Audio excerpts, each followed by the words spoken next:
কোরআনের কথা আপনি যেখানেই বলবেন সেখানে দুইটা দল হবে। কয়টা দল? কয়টা দল?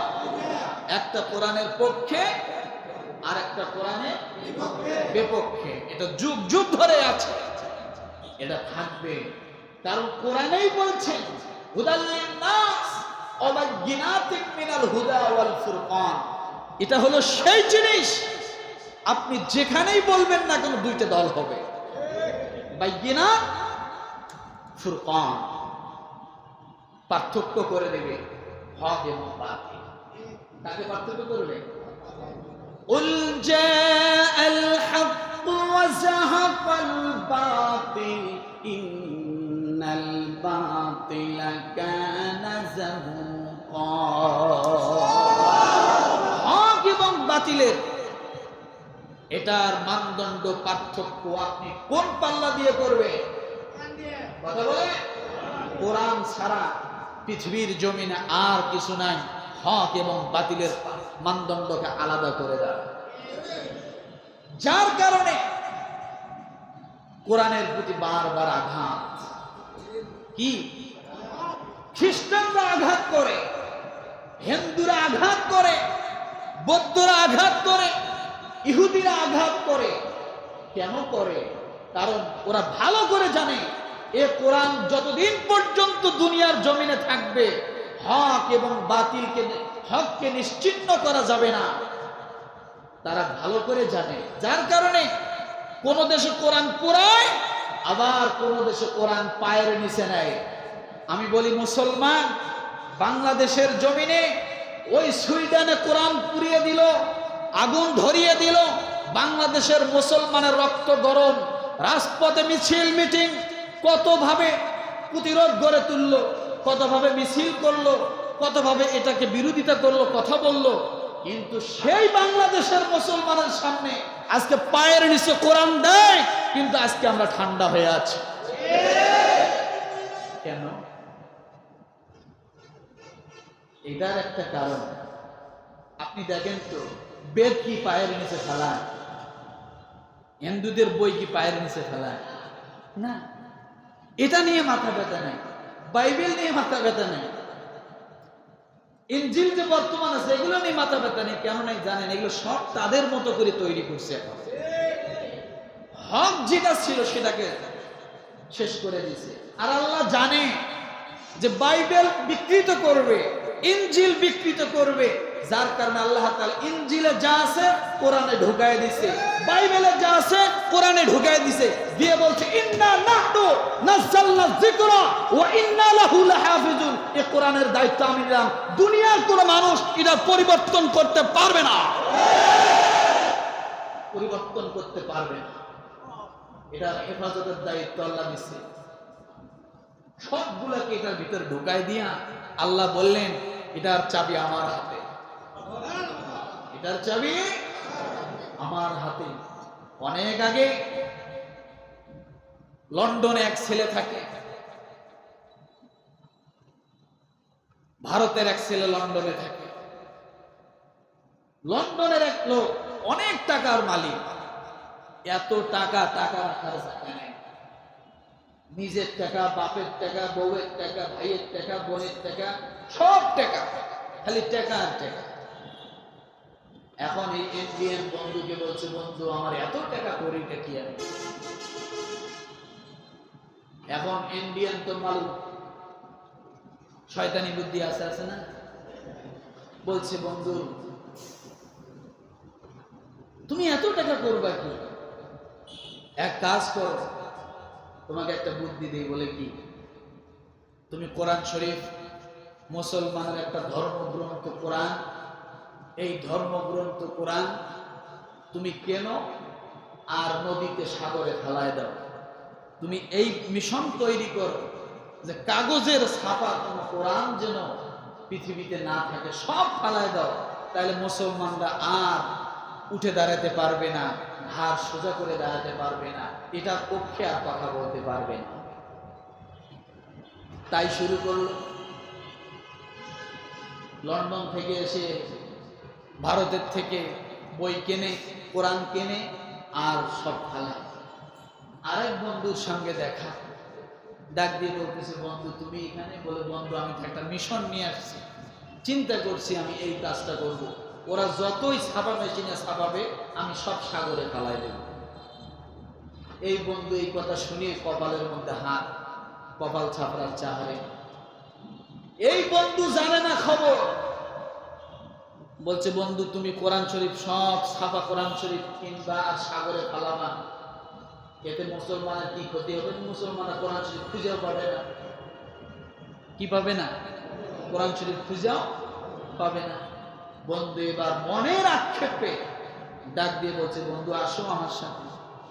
গেছি, যাইতে যাইতে একটা গ্রামের ভিতরে, একবারে মাটি কাদা রাস্তা, এই গ্রামের ভিতরে নিয়ে এক বাঁশ ঝাড়ের নিচে ঝুপড়ি একটা ঘর, নিচের দিক থেকে উপরে তাকাইলে ঘরের ভিতর থেকে আসমান দেখা যায়, 7 তালি টিন, গাছের পাতা দিয়ে ছাউনি, বিভিন্ন ভাবে ঘরটাকে মেরামত করে বিভিন্ন কাঠখড়ির বেড়া, এদিক দিয়ে ওদিক লন্ডন শহর সব দেখা যায়, এমন একটা ঘরের মধ্যে নিয়ে গেছে। ওই লন্ডনের বন্ধু ডাক দিয়ে বলতেছে, বন্ধু তুমি নেও কোথায় আমাকে? বলতেছে, বন্ধু আসো না। কোথায় নেই দেখো। নিয়ে গেছে সেই ঘরের মধ্যে। ঘরে যায় দেখে ছোট ছোট বাচ্চারা, 10 বছর 12 বছরের বাচ্চারা কোরআন শরীফ রেহালের মধ্যে নিয়ে দুই পাশে লাইন দিয়া বসে বসে ঝুলতেছে আর পড়তেছে, ঝুলতেছে আর পড়তেছে। লন্ডনের এই লোক দেখে বলতেছে, এটা কোথায় নিয়ে আসলাম আমাকে? এই বাচ্চাদের এখানে আসি কি করবো? বলে, বন্ধু এখানেই তো খেলা, এখানেই তো খেলা। বলে, কি বন্ধু তুমি কোরআন শরীফ 3 বার ফালাইবা? বলে, হ্যাঁ। তাতে কি হবে? মুসলমানরা কোরআন শরীফ খুঁজে পাবে না। তাহলে বন্ধু এখানে বসো। ওই ভারতের আরেক বন্ধু যেটা নিয়ে আসছে তাকে, তাই সে বলতেছে, হুজুর আপনি একটা ছেলেকে ডাক দেন তো, ডাক দিয়ে আমার এই বন্ধুটাকে একটু কোরআন তেলাওয়াত শোনাইতে বলেন তো। হুজুর ডাক দিছে একটা ছোট্ট একটা বাচ্চাকে, বাবা আসো একটু কোরআন তেলাওয়াত শোনো তো, বিদেশি বন্ধু আসছে কোরআন তেলাওয়াত শোনার জন্য।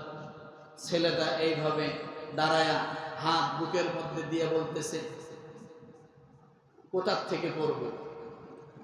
বলছে, তুমি শুরু থেকেই পড়ো। ছেলেটা সূরা ফাতিহা শুরু করছে, দাঁড়ায়া পড়া শুরু করছে। সূরা ফাতিহা শেষ, সূরা বাকারা শেষ, পড়তে আছে। এই টেপ রেকর্ডার থামে না।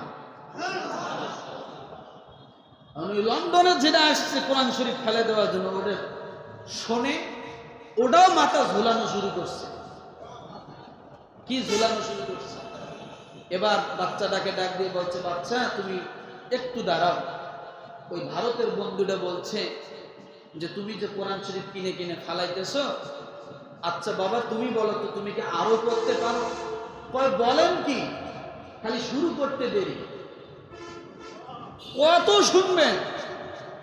সবে মাত্র সূরা বাকারা শেষ করছি, আরো 113টা বাকি আছে। এবার ওই ভারতের বন্ধুটা লন্ডনের বন্ধুকে ডাক দিয়ে বলে, বন্ধু রে, তুমি তামাম পৃথিবীর সব প্রকাশনের কোরআনগুলো তুমি সাগরে ফালাই দিতে পারো, কিন্তু এই লারকাকে ফালাবা কোথায়? একে তুমি ফালাবা কোথায়? একে তো তুমি ফালাইতে পারতেছ না।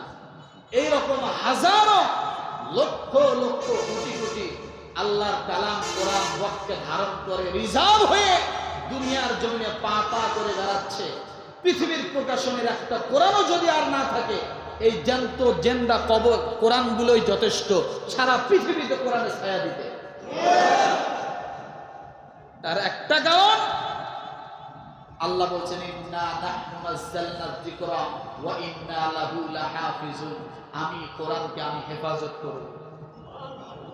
আল্লাহ তাআলা কোরআন যখন সৃষ্টি করলেন, কোরআনকে জিজ্ঞাসা করতেছে, কোরআন যখন করলেন, তার কালামকে যখন দুনিয়ার জমিনে দিবে, কোরআনের ওজন কত, যে কোরআনের মর্যাদা কত, সম্মান কত, আপনি চিন্তা করেন।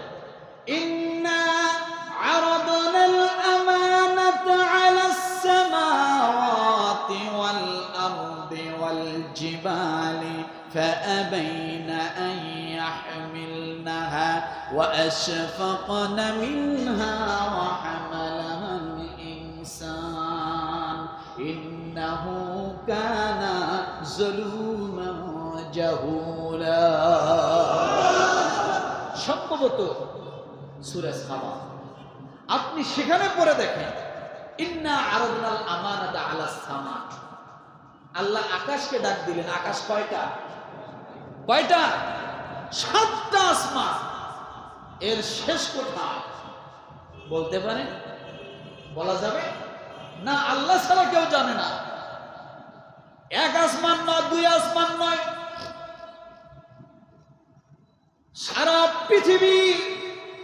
শুধু নয়, আল্লাহর আরশের নিচে তামাম আসমানটাকে আল্লাহ আরশের কুরসির নিচে আল্লাহ তাআলা রাখছেন।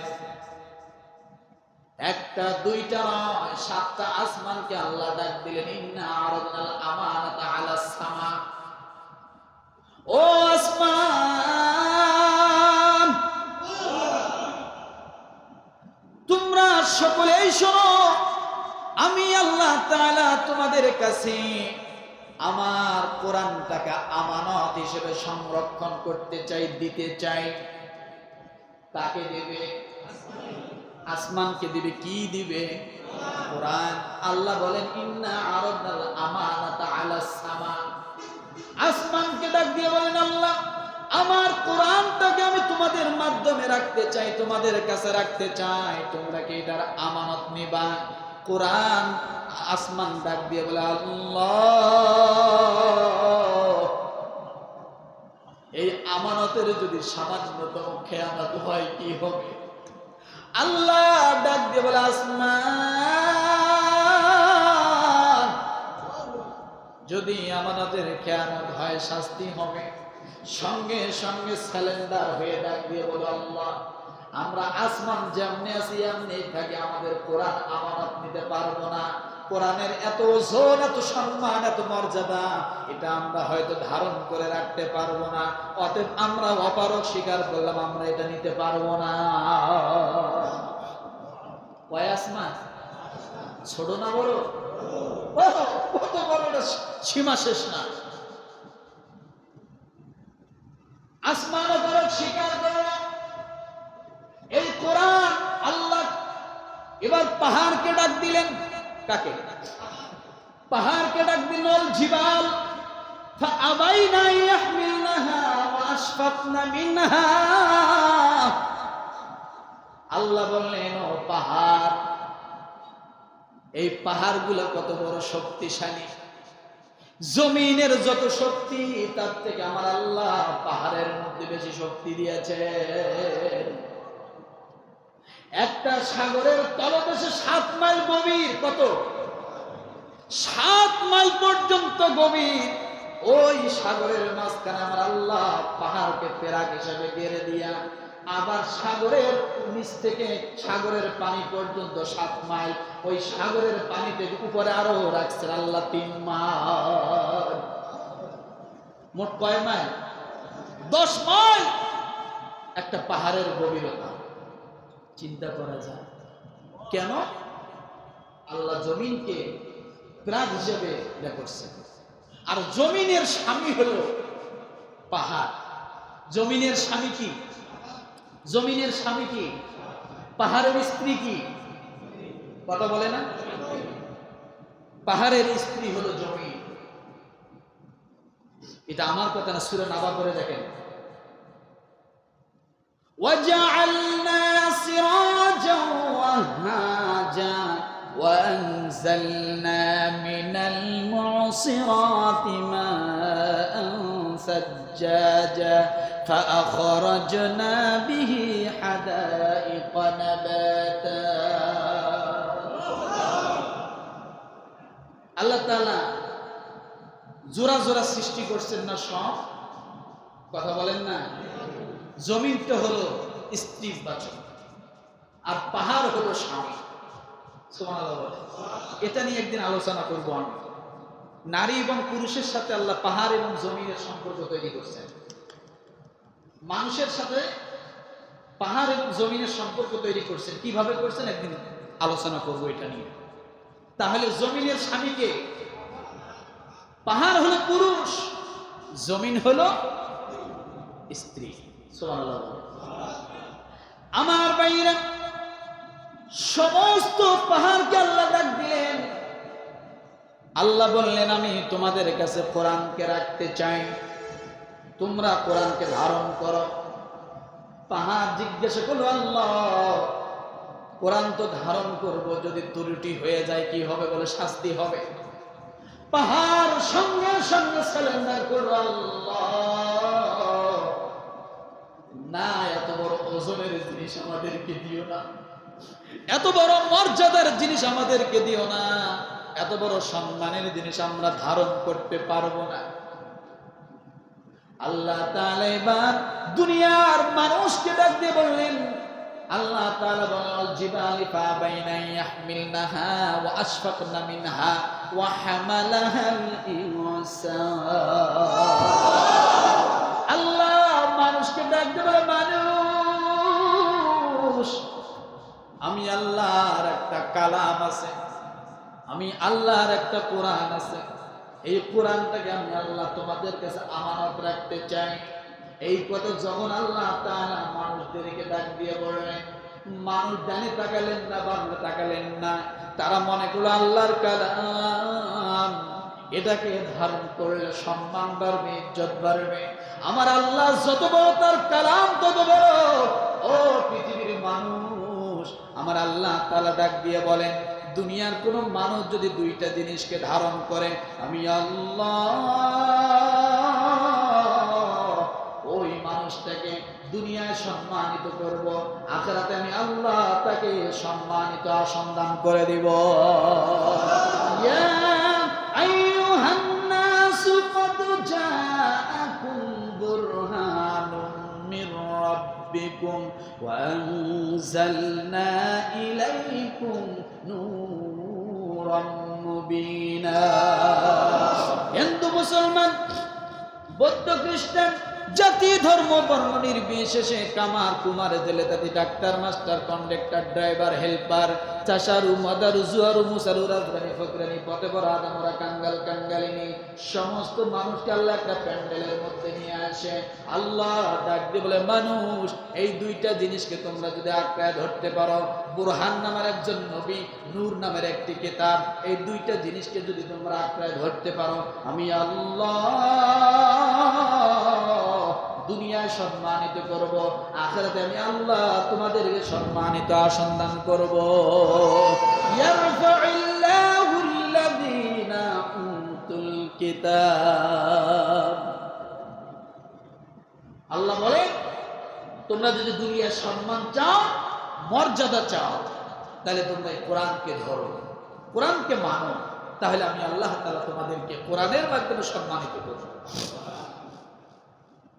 আমার ভাইরা, এই মানুষকে আল্লাহ যখন কোরআন দিতে চাইলেন, আমি তোমাদের কাছে কোরআনটাকে আমানত রাখতে চাই, সঙ্গে সঙ্গে মানুষটা ডানে তাকালেন না, বামে তাকালেন না, ডাক দিয়ে বলল, আল্লাহ আমি একটা মানুষ, এই যে তোমার আমানত দেওয়ার জন্য তুমি আমাকে মনোনীত করেছো, আল্লাহ তুমি তোমার আমানতটা আমাদের কাছে দাও, বাকিটা যদি আমাদের জন্য কোনো বিচ্যুতি হয় তুমি আমাদেরকে মাফ করে দিও। আল্লাহ তাআলা ডাক দিয়ে বলেন, ইন্নাহু কানা যালুমান জাহুলা। মানুষটা যখন সাথে সাথে স্বীকার করলে, হ্যাঁ আমি আমানত নিব, আল্লাহ বলেন, ইন্নাহু কানা যালুমান জাহুলা, নিশ্চয় মানুষ বড় অজ্ঞ। কি বলেন তো, মানুষ বড়, এটা কোন কথার ক্ষেত্রে বলছে? মানুষ সরল, নিশ্চয় মানুষটা কি সরল। পাহাড়কে দিতে চাইলে পাহাড় নিল না, আসমানকে দিতে চাইলাম আসমান নিল না, জমিনকে দিতে চাইলাম জমিন নিল না, কিন্তু মানুষ অটপটে স্বীকার করে নিল, আল্লাহ তুমি যে আমানত দেওয়ার জন্য নির্বাচিত করেছো মানুষ হিসেবে, সেটা আমাদেরকে দিয়ে দাও। এই কথা যখন মানুষ বলল, রব্বুল আলামিন সঙ্গে সঙ্গে ওয়ালাকাদ ইয়াসসারনাল কুরআনা লিয-যিকরি ফাহাল মিন মুদ্দাকির। আল্লাহ বলেন, মানুষ রে, এটাকে যতটা কঠিন মনে হয় এটা কঠিন না, তুমি যদি ধারণ করার জন্য চেষ্টা করো, আমি আল্লাহ বসিয়ে দেওয়ার জন্য অতি সহজ করে দিব। এরপর আপনি যদি প্রশ্ন করেন আল্লাহ সিনা বসিয়ে দিলেন, কিন্তু যদি না থাকে এটা দূরে চলে যায়, আল্লাহ বলেন ইন্না নাহনু নাযালনা যিকরা ওয়া ইন্না লাহু লাহাফিজুন। আল্লাহ বলেন তুমি যদি আমলের সঙ্গে থাকো, এইটা যদি নিয়ে যদি তুমি থাকতে পারো, আমল করতে পারো, তেলাওয়াত করতে পারো, এটার মধ্যে যা লিপিবদ্ধ করা আছে তা যদি মানতে পারো, আমি আল্লাহ তোমার এই সিনার দায়িত্ব আমি আল্লাহ নিজেই নিয়ে নিলাম। আল্লাহু আশাদ্দু যুনান ইলা রাজুলিল হাসানিস সাউতি বিল কুরআন মিন সাহিবিল ফাইনাতি লা কিনাতিহি রাওয়াহু ইবনে মাজাহ আও কামা ক্বালা আলাইহিস সালাতু ওয়াস সালাম। আল্লাহ বলেন কোন মানুষ যদি কোরআন তেলাওয়াত করে তখন যদি সে ঝুলতে থাকে, আমি আল্লাহর তরফ থেকে তার প্রতি সকিনা অবতীর্ণ হয়, রহমত নাজিল হয়, অনুগ্রহ নাজিল হয়। ইজা মা তাহামিলুল কুরআন আউহুল্লাহু ইলাল আরদ, ওই কোরআন সিনাওয়ালা, ওই কোরআনওয়ালা সিনাটা যদি মৃত্যুবরণ করে কবরের মধ্যে যায়, আল্লাহ ডাক দিয়ে বলে কবরের মাটি তোমার ভিতরে আমার কোরআনের হাফেজ ঢুকেছে। খবরদার ইজা মা তাহামিলুল কুরআন আউহুল্লাহু ইলাল আরদ, আল্লাহ সতর্ক করে দিয়ে কবরের মাটিকে ডাক দিয়ে বলে মাটি তোমার ভিতরে আমার কোরআনের হাফেজ ঢুকেছে, খবরদার খবরদার কোনো বেয়াদবি করিস, কোনো বেয়াদবি করিস। আল্লাহ আল্লাহ ডাক দিয়ে বলে কবরের মাটি কোনো বেয়াদবি করিস। আল্লাহ নবী জনাবে মুহাম্মদ রাসূলুল্লাহ সাল্লাল্লাহু আলাইহি ওয়াসাল্লামের দুইজন সাহাবী মারা গিয়েছে, একসঙ্গে দুইজনের জানাজা হয়েছে। জানাজায় নবীজি যখন দাঁড়িয়েছে, আল্লাহর নবীকে সাহাবায়ে কেরাম বলতেছেন ইয়া রাসূলুল্লাহ দুইজন সাহাবী এখানে একসঙ্গে, আপনার সামনে কোন লাশটা দিব? আল্লাহ নবী বলেন ও সাহাবীরা রে, এই দুইজনের মধ্যে কোরআন ভালো পড়তে পারে যে তাকে আমার সামনে দাও। নবীজি জানাজা পড়াইলেন, কাপড়ের কাপড় যখন পরাইতেছিলেন দুইটা কাপড়ই শর্ট হয়। আল্লাহ নবীর কাছে সাহাবীরা বললেন ইয়া রাসূলুল্লাহ কাপড় তো শর্ট হয়, কেমন করব? আল্লাহর নবী বলেন যে হাফেজ যার সিনার ভিতরে কোরআন আছে ওকে একটু কাপড়টা বাড়িয়ে দাও। কি করো? ওকে একটু কাপড়টা বাড়িয়ে দাও। এরপরে যখন কবরের মধ্যে রাখতে যাবে, আল্লাহ নবী ডাক দিয়ে বলেন এখন কার লাশটা নিয়ে আসছে? সাহাবীরা প্রশ্ন করেন ইয়া রাসূলুল্লাহ কার লাশটা আগে রাখবেন কবরে? আল্লাহর নবী বলেন যার সিনার ভিতরে কোরআন আছে, একটু বেশি হলেও আছে, তার লাশটা আমাকে আগে দিয়ে দাও। এইভাবে নবীজি মর্যাদা দিয়েছেন, আল্লাহ তাআলা সম্মান দিয়েছেন। দুনিয়ার মানুষ এই কোরআনটাকে যদি কেউ অবমাননা করে, কোরআনটাকে যদি কেউ না মানার চেষ্টা করে, কোরআনটাকে নিয়ে যদি কেউ ঠাট্টা বিদ্রুপ করে খেলতামাশা করে, আল্লাহর কসম করে বলি এই দুনিয়ার জমিনে থাকা অবস্থায় লাঞ্ছনা হবে, গঞ্জনা হবে, চিরস্থায়ী জাহান্নামের মধ্যে নিবেদিত হয়ে যাবে। নাউযুবিল্লাহ। এই জন্য রব্বুল আলামিন বলেন ইন্নাল্লাযীনা কাযযাবু বিআয়াতিনা ওয়াস্তাকবারু আনহা লা তুফাত্তাহু লাহুম আবওয়াবুস সামাই ওয়া লা ইয়াদখুলুনাল জান্নাতা হাত্তা ইয়ালিজাল জামালু ফি সামিল খিয়াত কাযালিকা নাজিজিল মুজরিমিন। সূরা আরাফের 40 নম্বর আয়াতে আল্লাহ বলেন ইন্নাল্লাযীনা কাযযাবু বিআয়াতিনা, নিশ্চয় যারা আমার আয়াতসমূহ কোরআনকে প্রত্যাখ্যান করে, আমার কোরআনকে যারা অবমাননা করে, আমার কোরআন নিয়ে যারা ঠাট্টা করে, আমার কোরআন নিয়ে যারা বিদ্রুপ করে এবং যারা অহংকারের সাথে এগুলা করে, আল্লাহ বলেন ওয়াস্তাকবারু আনহা, যারা অহংকার গর্ব করে, কোরআনকে তাচ্ছিল্য করে, কোরআনের কথা যারা বলে তাদেরকে তাচ্ছিল্য করে, তাদেরকে মামলা দেয়, জেল দেয়, জরিমানা দেয়, ফাঁসির মঞ্চে ঢুকায়। এইভাবে যারা কোরআনের কথা বলতে যায় বিভিন্নভাবে লাঞ্ছনার গঞ্জনার শিকার হয়, যারা শিকার করায়, আল্লাহ ডাক দিয়ে বলেন ওই সমস্ত মানুষের জন্য আমি আল্লাহ তাআলা আকাশের রহমতের দরজাগুলো আমি আল্লাহ বন্ধ করে দিব। কাদের জন্য রহমতের দরজা বন্ধ?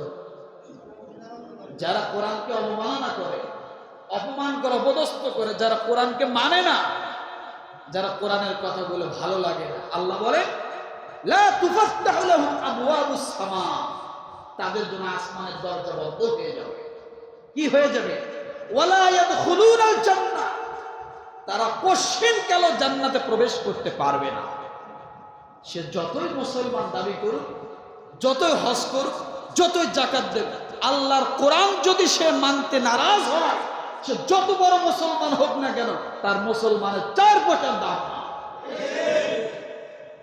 ওয়ালা ইয়াদখুলুনাল জান্নাহ, এরপরে বলা হয়েছে তারা জান্নাতের ভিতর প্রবেশ করতে পারবে না, এবং যতক্ষণ না সুইয়ের ছিদ্র দিয়ে হাত্তা ইয়ালিজাল জামালু ফি সামিল খিয়াত, সুইয়ের ছিদ্র দিয়ে যতক্ষণ পর্যন্ত একটা উট প্রবেশ করা সম্ভব হবে না, ততক্ষণ পর্যন্ত তাদের জান্নাতে যাওয়াও সম্ভব হবে না।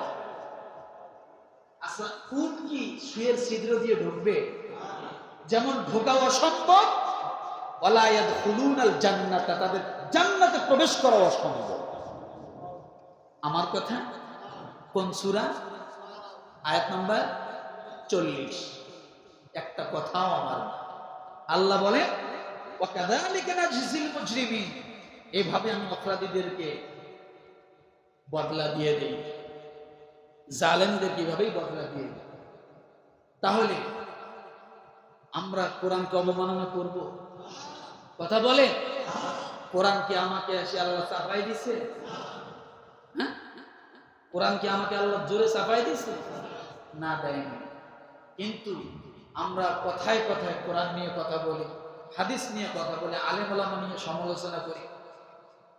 কেন করি? আপনি কত নাম্বার নামাজি, আপনি তো নিজেকে নিয়ে সমালোচনা করলেন। আপনার দোষের অভাব আছে, বলেন, গুনার অভাব আছে, আপনি নিজেকে নিজে নিয়ে যদি সমালোচনা করেন তাতে তো আপনার দিন শেষ হয় না। কথা ঠিক না? কিন্তু কিছু মানুষ আছে এগুলো নিয়ে সমালোচনা করে। যাই হোক, কোরআনের প্রত্যেকটা আয়াতকে আমরা বিশ্বাস করি, মানতে পারি না, এটা আমাদের দুর্বলতা। কথা ঠিক না? শয়তানের ওয়াসওয়াসা। কিন্তু তাই বলে কোরআনের কোন কথা আমার নিজের মতো হলো না, নিজের যুক্তিতে মিলল না, নিজের পছন্দ হলো না, আমি কোরআনকে ছুঁড়ে ফেলবো, কোরআনকে আমি বিভিন্নভাবে অপমান করব, আলেম ওলামাকে অপমান করব, এটা আল্লাহ কোনোদিন বরদাস্ত করবেন না। ওয়ালা ইয়াদখুলুনাল জান্নাত শব্দের অর্থের পরে আল্লাহ কি বলছে? উট যেমন সুইয়ের ছিদ্র দিয়ে প্রবেশ করা সম্ভব নয়, জান্নাতেও প্রবেশ করা। কত কঠিন কথাটা আপনারা চিন্তা করছেন। সতর্ক হয়ে যাই, সতর্ক হতে পারবো? মুখে লাগাম লাগাবো এই সমস্ত বিষয় কথা বলতে, কিছু কিছু বিষয় বাড়াবাড়ি করতে নাই, কথা বলতে নাই, চুপচাপ থাকা উত্তম। তার মধ্যে এগুলা, কারণ ভালো বলতে যে খারাপটা কখন বলে ফেলছি আমার জানা নাই। কথা ঠিক না? এই জন্য আল্লাহ তাআলা আমাদের সকলকে কোরআনের প্রতি আমল, কোরআনের আইন এবং কানুন, কোরআনের যা বলা আছে তার জন্য শুধু তেলাওয়াতের মাধ্যমে নয়, তার জন্য অর্থের মাধ্যমে আমরা বুঝে আমাদের নিজেদের জীবনে যে ফিট করতে পারি, সে তৌফিক আল্লাহ আমাদেরকে দান করুক। সকলে বলে আমিন। ওয়া আখির দাওয়ানা আনিল হামদুলিল্লাহি রাব্বিল আলামিন।